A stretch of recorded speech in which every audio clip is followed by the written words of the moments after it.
दोस्तों नमस्कार। आज से कुछ साल पहले जब हमारे पूर्वज गांव में रहा करते थे, उस वक्त न फोन था, ना तो वाईफाई, ना टीवी थी, ना सिनेमा। बस था तो चारों तरफ सुकून और शांति। सूरज उगते ही काम पर जाना, फिर सूरज ढलते ही घर लौट आना, सब कुछ बहुत प्यारा था। दोस्तों, पहले गांव में जिसके घर पर टीवी थी, उसके घर पर टीवी देखने के लिए भीड़ लग जाती थी। पहले गांव में 50 घर थे तो 4 लोगों के पास टीवी थी। पहले मोबाइल नहीं था, अब गांव में सबके पास टीवी और मोबाइल है। अब के लोग मोबाइल पर ही फिल्म सीरियल देख लेते हैं।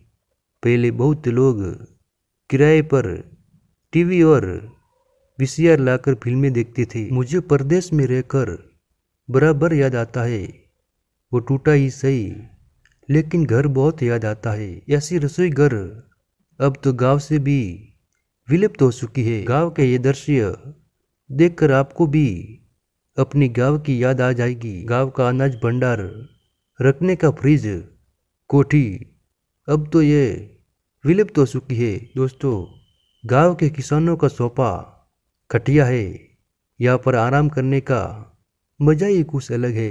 दोस्तों, कुछ जिम्मेदारियां मजबूर कर देती है, वरना कौन अपनी मिट्टी में जीना नहीं चाहता। माना शहर में तुम्हारा वो तरक्की वाला मकान है, मगर गांव में गरीबों को जीवन में भी सुकून और शान है। दोस्तों, एक छोटा से गांव से शहर जाती सड़क मनमोहित करने वाला दृश्य है। परदेश में रहकर भी गांव याद आता है, कच्चा ही सही, अपना घर बहुत याद आता है। लंबे समय के बाद जब कोई गांव आता है तो स्टेशन पे उतरते ही उसके मन में जो खुशी होती है वह छुपाई नहीं छुपती है। कभी किसी जमाने में यह भी खुशियों से भरा परिवार रहा करता होगा। वो नदियों का पानी, वो शांत नज़ारा, मौका मिले तो जाना जरूर। ये गांव का माहौल होता है बहुत प्यारा।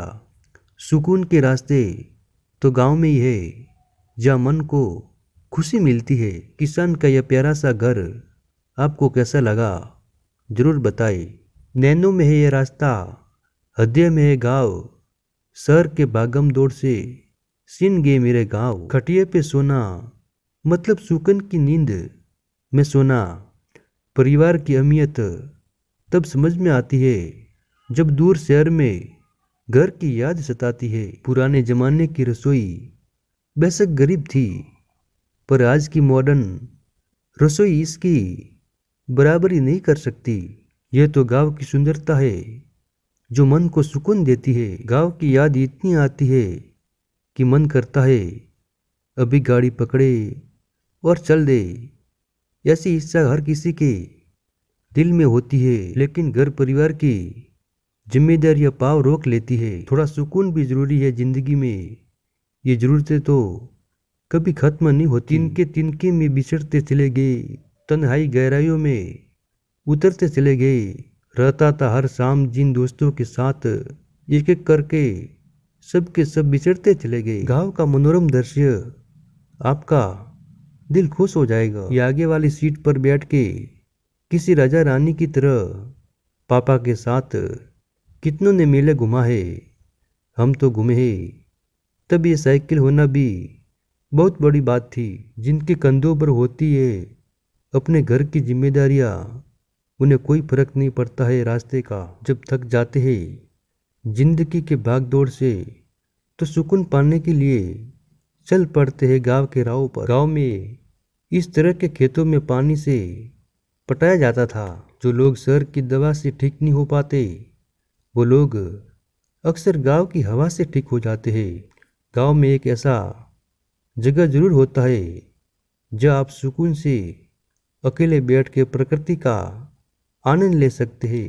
ढूंढ रहा है मन मेरा आज फिर उन गलियों को जहाँ मेरा बचपन गुजरा है जहाँ मेरा बचपन खेला करता था। गांव में अगर रोजगार होता तो आज कोई भी अपना घर छोड़कर परदेश न जाता। पहले लोग गांव से दूसरे गांव खेत के मेड़ से होकर जाते थे। वो भी क्या दिन थे। कभी इसकी रोशनी से शादी विवाह घर दुकानों में रौनक हुआ करती थी और बचपन में इसी की रोशनी हम सब भोज खाते थे। तेरे डिब्बे की वो 2 रोटियां कहीं बिकती नहीं। माँ महंगे होटल में आज भी भूख मिटती नहीं। माँ फिर से अपने हाथों से गर्म रोटी खिला दो। होटल की वैरायटी खानों से पेट तो भर जाता है पर आत्मा की संतुष्टि तेरे हाथों की सूखी रोटी से ही मिलती है। गांव की हवाओं में फिर से खो जाना चाहता हूँ। इस शहर की एसी में वो गांव वाला सुकून नहीं मिलता। घर तो आखिर ही घर होता है। किसी का ये छोटा सा प्यारा घर कैसा लगा। सुकून का एहसास सिर्फ गांव के सादगी में ही मिलती है। आपके या गोबर के उबले को क्या कहते हैं। यू पुरखों की जमीन बेचकर शहर में ना जाया करो, ना जाने कब लौटना पड़े। गांव में भी एक घर बनाया करो। गांव में इस तरह के पगडंडियों पर बाइक या साइकिल चलाने का एक अलग ही मजा है। पैसा कमाने हम बाहर जाते हैं पर सुकून के पल ढूंढने गांव ही हम आते हैं। पुराने जमाने की रसोई